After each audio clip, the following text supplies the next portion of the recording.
A graça e a paz, irmãos, abram suas Bíblias no Evangelho de João, capítulo 6, verso 16 ao 21, que diz assim: Ao descambar o dia, os seus discípulos desceram para o mar e, tomando um barco, passaram para o outro lado, rumo a Cafarnaum. Já se fazia escuro e Jesus ainda não viera ter com eles.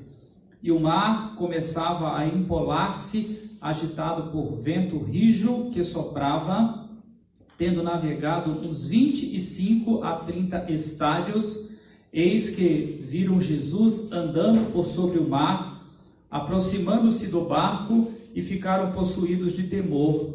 Mas Jesus lhes disse: Sou eu, não temais. Então eles de bom grado o receberam, e logo o barco chegou ao seu destino. Nós vamos pensar na seguinte grande ideia: confiar em Cristo, a solução para passarmos pelas tempestades. Confiar em Cristo, a solução para passarmos pelas tempestades. Na última mensagem, vimos que Jesus colocou os seus discípulos em uma situação difícil, em que ele mesmo sabia o que iria fazer, mas permitiu que eles vivessem uma situação de insegurança, de aperto, a fim de que desenvolvesse a sua fé naquilo que Deus iria fazer. Até aqui, capítulo 1 até o capítulo 6 de João, ele relatou o Senhor Jesus curando uma série de pessoas, multiplicando pães e peixes. O povo estava vendo expressões de poder e de bondade de Deus naquilo que Deus em Cristo fazia. Por causa disso, começaram a querer fazer do Senhor Jesus o rei de Israel. A situação da região norte, na Galileia, era relativamente boa comparada com a região sul, na Judéia. Mas ainda assim, a Galileia estava debaixo do jugo e domínio romano, com suas cobranças de impostos. Muito parecido com aquilo que nós vivemos no nosso grande Brasil, que o povo é oprimido pela carga de impostos excessivos. Portanto, quando eles viram alguém com o poder de curar, de multiplicar pães, decidiram que ainda há força fazer dele rei para libertá-los do jugo romano. E para evitar essa situação, Jesus ele toma duas medidas. Primeiro, mandou seus discípulos para Cafarnaum, e segundo, despediu-se da multidão. A primeira medida está registrada em Mateus 14, que também fala desse milagre. Jesus insistiu que seus discípulos fossem para Cafarnaum, com o propósito de tirá-los daquele burburinho, provavelmente porque os seus discípulos estivessem muito contentes com a possibilidade de ele vir a ser feito rei sobre Israel. Afinal de contas, as obras que Jesus fazia poderiam tomar outra dimensão se de fato ele se tornasse rei de Israel. Mas o mestre os mandou atravessar o lago e ir embora.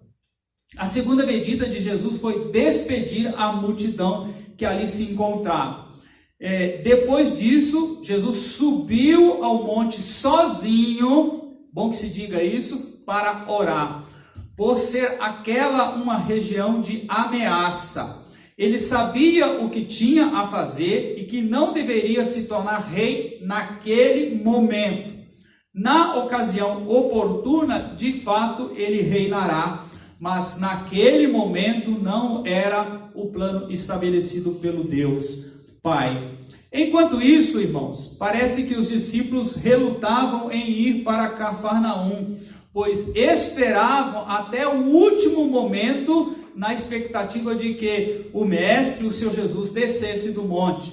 Pareciam movidos pela ideia de que ele não podia ser deixado, ou eles não podiam ser deixados ali, e de que eles deviam fazer alguma coisa por Jesus. Às vezes a gente tem essa mesma ideia. Entretanto, Jesus não desceu do monte, talvez pensando que Jesus já havia atravessado ou ido caminhando pela costa mediterrânea, entrando em algum barco e indo em direção a Betsaida. O plano era, quando já estivesse escuro, chegariam àquela cidade que estava do outro lado do mar da Galileia e de lá iriam para Cafarnaum.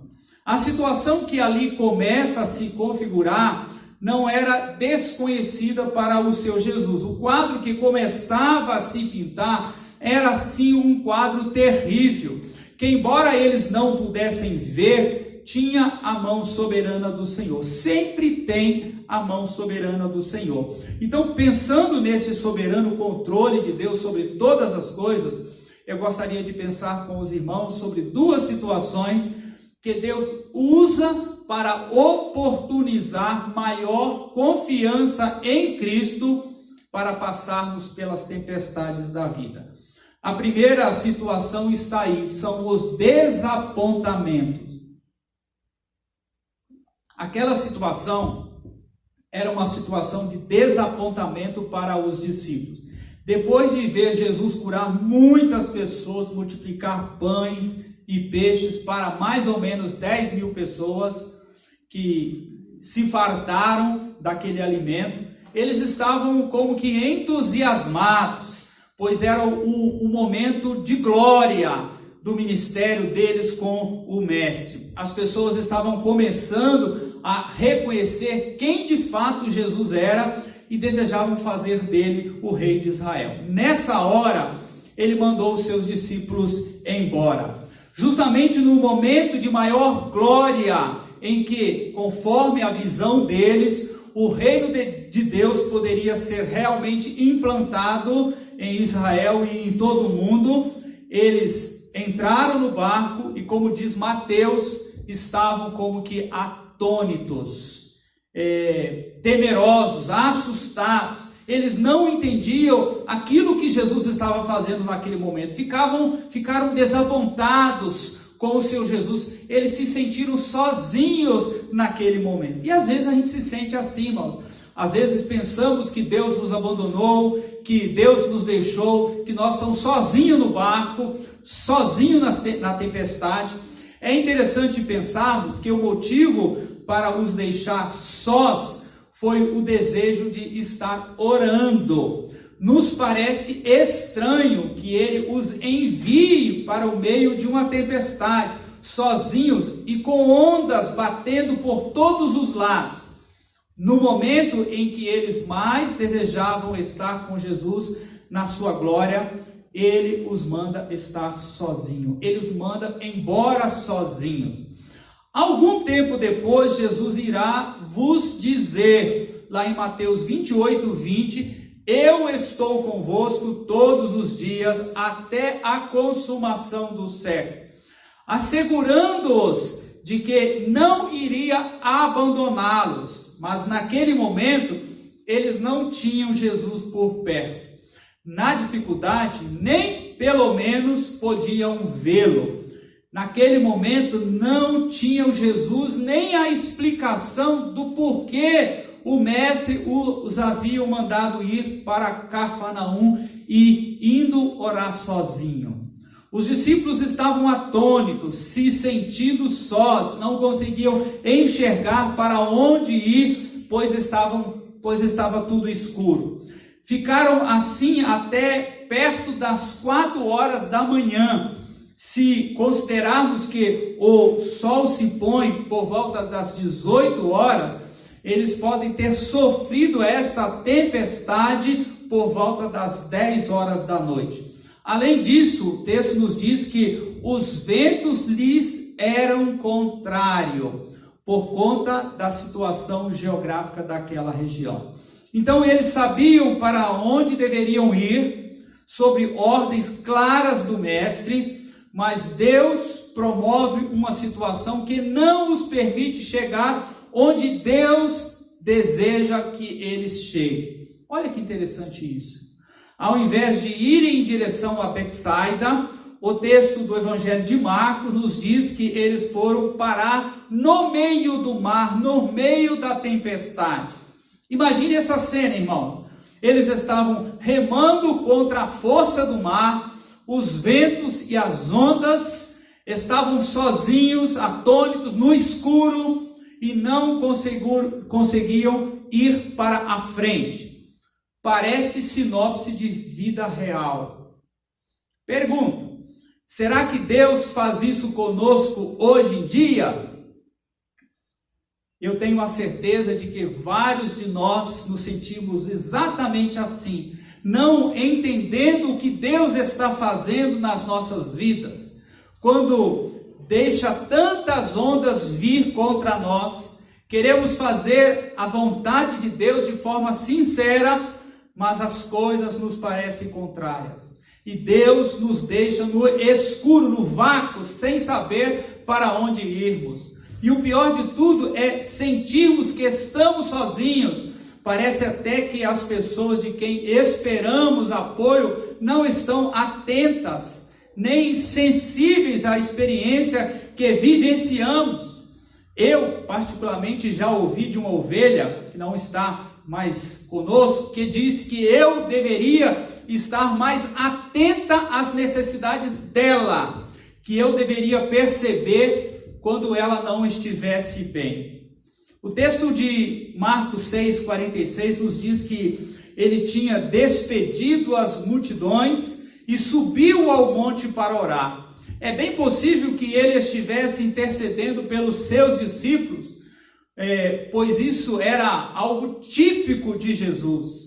Em Marcos 8,34, lemos que Jesus está à direita de Deus e intercede por nós.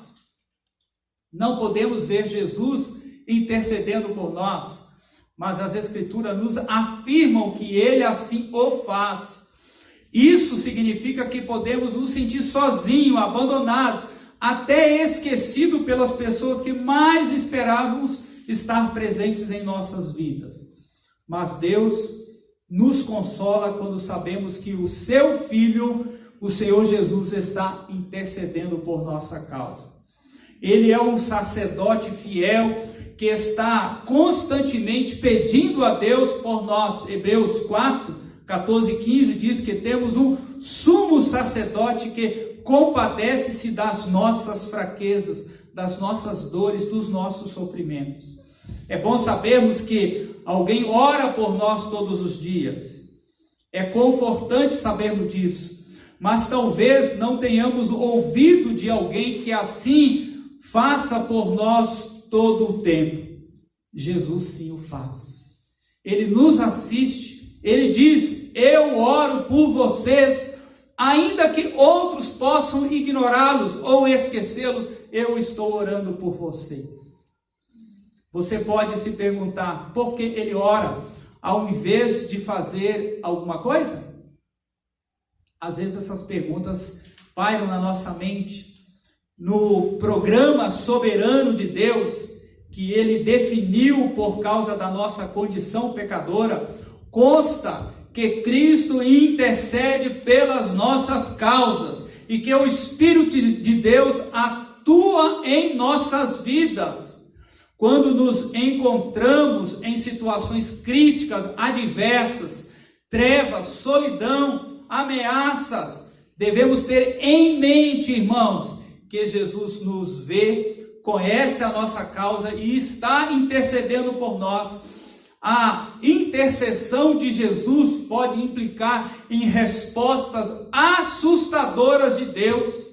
É o que vamos ver na segunda situação que Deus usa para oportunizar maior confiança em Cristo para passarmos pelas tempestades da vida. Segunda situação são os medos. Imaginemos os discípulos no barco, apavorados, no escuro, sem conseguir remar. De repente vem alguém andando por sobre o mar e o texto nos diz que eles ficaram possuídos de temor, com medo mesmo. Até gritaram. O outro evangelho diz: é um fantasma. É claro que não era fantasma, porque fantasma não existe. Era Jesus se aproximando deles para salvá-los. Muitas vezes é assim que Deus age conosco, em meio ao medo. Deus aparece para nos acalmar e resolver o problema que foge ao nosso controle. O versos 20 diz que Jesus apareceu e declarou: Sou eu, o Deus encarnado, que tenho domínio sobre tudo e sobre todos. E nessa hora, Pedro replica: Senhor, disse Pedro, se és tu, manda-me ir a teu encontro por sobre as águas. Então Pedro começou a andar sobre o mar, mas ao ver as ondas começou a afundar. Jesus o tirou da água e o colocou dentro do barco. Não era para Pedro estranhar que Jesus andasse por sobre o mar, pois isso é possível a Deus. Jesus é Deus. Veja o que o salmista no Salmo 77, 19 diz: Teu caminho foi no mar, as tuas veredas nas grandes águas. Veja o que Jó 9:8 diz: E ele anda sobre as ondas do mar.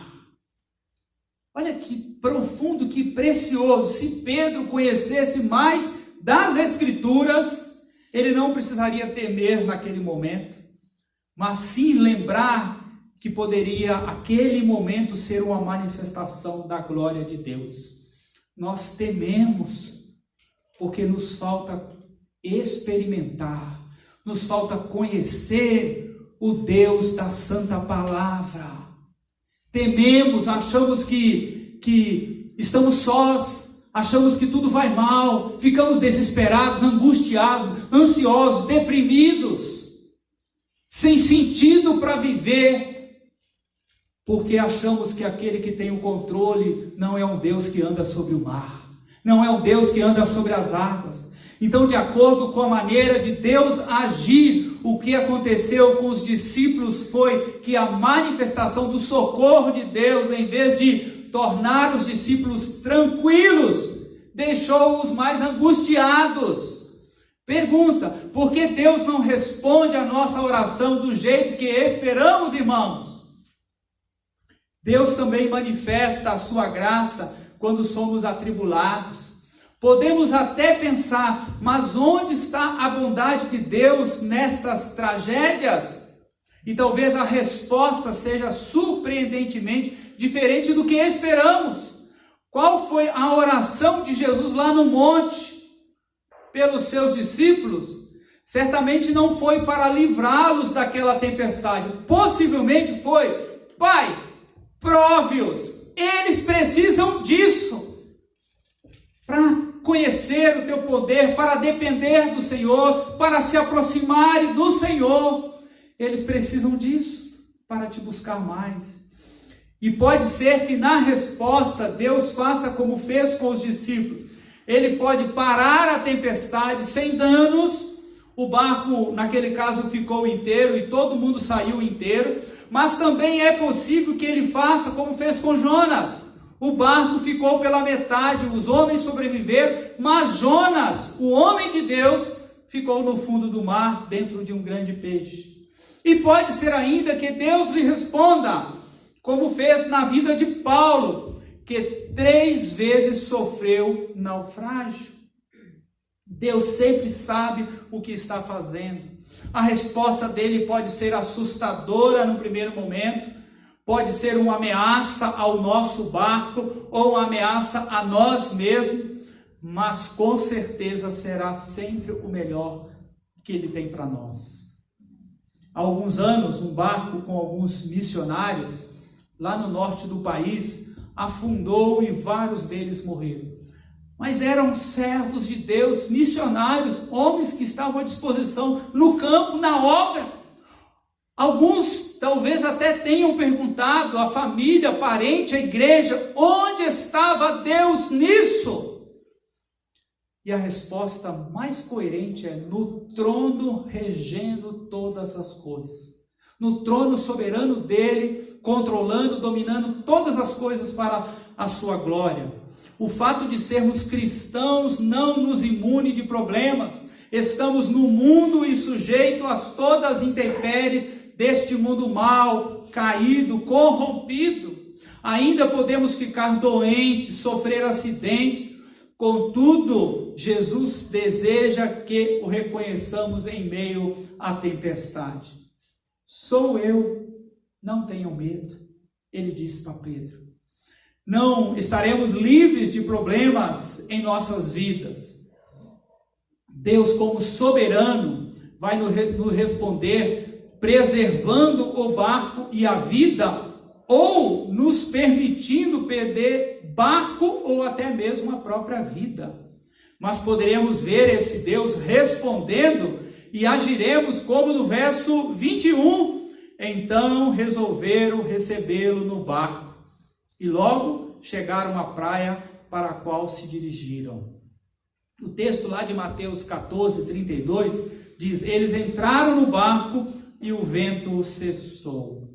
Quando o Senhor Jesus ele disse a Pedro, sou eu, ele estava esclarecendo no meio daquela noite escura que quem estava perto deles era o próprio Yahvé, o Senhor Todo-Poderoso. Ao entrar no barco e parar o vento e as ondas ameaçadoras, ele comprova a sua afirmação. Entretanto, saibamos, irmãos, que Deus não está sujeito a acalmar as tempestades porque nós desejamos, porque simplesmente queremos. Deus pode se manifestar em circunstâncias diversas para que provemos da sua graça, poder, bondade, apesar da situação não mudar. Paulo naufragou 3 vezes, certa vez passou tempos e tempos na violência do mar, sendo levado pelo mar de um lado para o outro. Paulo passou a noite toda no mar, porque o bondoso e soberano Deus assim decidiu. Deus não está comprometido em nos tirar de situações difíceis, mas em estar conosco apesar delas. Jó também passou por diversas situações de percas enormes, mas em nada blasfemou contra o Senhor. Deus não está comprometido em nos tirar de problemas ou em evitar que passemos por eles, mas nas piores situações Ele pode visitar o nosso coração sem que precisamos viver angustiados. Geralmente, irmãos, é nas situações de crises que Deus pode manifestar a sua bondade, poder e graça. Precisamos entender isso, assim como Jó entendeu, assim como Paulo entendeu e tantos outros homens de Deus têm entendido isso. Podemos saber que temos um Deus controlando todas as coisas, ainda que estejamos vivendo as dificuldades. Não há nas Escrituras, em nenhum lugar, queridos, qualquer sinal que nós, filhos de Deus, estamos isentos dos problemas que qualquer ser humano possa passar. Pelo contrário, Jesus disse, não devemos estar ansiosos pelo dia de amanhã, porque basta a cada dia o seu próprio mal. É melhor não sabermos o que vamos enfrentar lá na frente. Certamente passaremos por dificuldades. O apóstolo Paulo diz que os seus dias são maus, e nós vamos viver dias marcados por corrupção, violência, ameaças, injustiça, desemprego, crise financeira, traição, engano, dor, pandemia, doenças, todo tipo de coisa que pode nos causar dano. Deus deixou claro que isso acontecerá, mas também que essas situações são oportunidades de remirmos o tempo. Nos tempos de crise, vivamos debaixo da graça, do poder, da bondade de nosso Pai Celeste. E nesses momentos, ao invés de pedirmos para que o Senhor nos livre, devemos pedir que Ele nos dê a sua graça para enfrentarmos com sabedoria os problemas.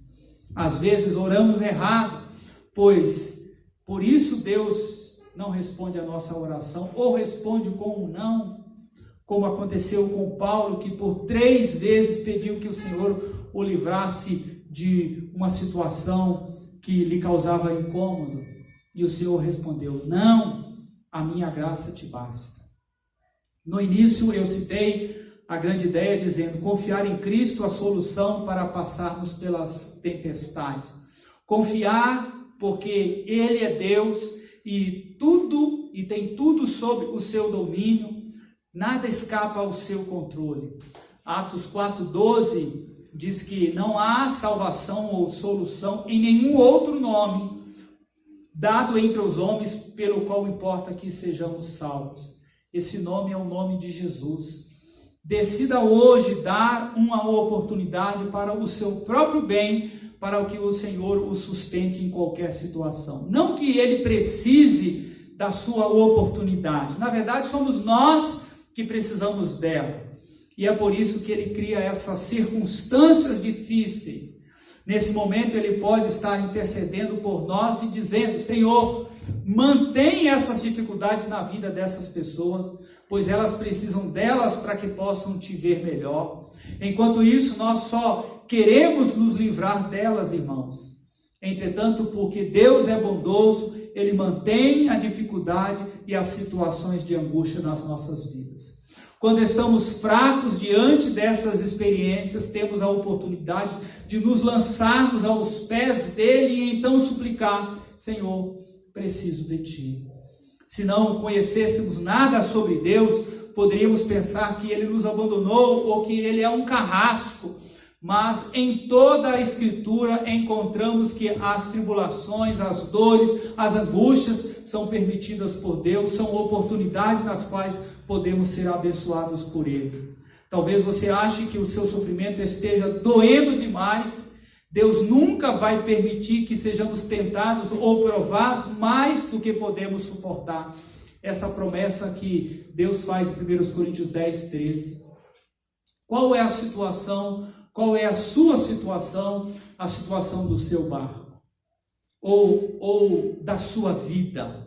Alguns estão alegres porque o vento está soprando a seu favor. Não será sempre assim, eu digo, mas alegre-se e louve ao Senhor por esse momento na sua vida. Quem está sentindo o vento contrário da incerteza, do desemprego, do pouco dinheiro, ou quem está provando as ondas batendo em enfermidade, sofrimento, dor e solidão, agradeça porque esses são os instrumentos de Deus para levá-lo a depender da sua graça, da sua bondade e do seu poder. Eles têm a finalidade de fazer você se esvaziar dos seus recursos ou de si mesmo e daquilo que o faz sentir-se garantido e torná-lo dependente só dele mesmo. Ainda que não veja a luz no final do túnel e só se sinta sozinho, vendo as ondas e o vento virem em sentido contrário, sem entender muitas coisas como aqueles discípulos, isso é parte da bondade soberana de Deus. Ninguém quer sofrer, eu também não, mas não quero deixar de desfrutar do poder e da graça de Deus nas situações de crise em que sou colocado. Podemos até pedir que Ele nos livre da crise, mas isso também nos livrará da graça que Ele manda junto e dá a oportunidade de conhecê-lo mais de perto. Eu não gosto de passar por tempestades, como eu sei que os irmãos também, mas reconheço que é nessas horas que o nosso bondoso Deus se manifesta e fala mais fundo a nossa alma. Que Deus vos abençoe em meio às tempestades que estão passando, para que vejam a graça cuidadora de Deus sobre vocês. Amém.